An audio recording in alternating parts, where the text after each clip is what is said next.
අපි හැමෝම දන්න ඉතිහාසයක් තියෙනවානේ. ඒ තමයි විජය රජතුමාගෙන් කුවේණි කුමාරියගෙන් පටන් ගත්තපු ඉතිහාසය. ඒ වුණාට ඒ ඉතිහාසයට එහා ගියපු මහා බලයෙන්, විද්‍යාත්මක දැනුමෙන්, ශක්තියෙන් පිරුණු තවත් වංශ කතාවක් තිබුණා නේද?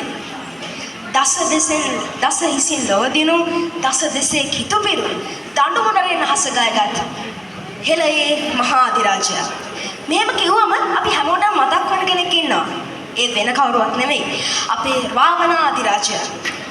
ඉතින් ඒ කාලේ මේ විජය රජතුමාට කලින් තිබුණු ඉතාමත් ශක්තිමත් ඒ වගේම අපේ ශ්‍රී ලංකාවේ ඉතිහාසයට ලොකු ප්‍රෞಢත්වයක් අරගෙන එන වංශ කතාවක් තමයි මේ රාවණ රජතුමාගේ කතාව. ඊට පස්සේ තමයි විජය රජතුමා අපේ මේ ශ්‍රී ලංකාව යටත් කරගත්තේ. අද පෙරහඬේ රිද්මයත් අංගම්පොර සටන් කලාවේ ප්‍රචණ්ඩත්වයත් මේ හැම දෙයක්ම එකට මුසු කරලා ලස්සන උඩරට නර්තනාංගයක් ඔබ හමුවේ තබන්නට අපේ 6 සහ 7 ශ්‍රේණි වල සිසුවියන් සූදානම් වෙලා ඉන්නවා.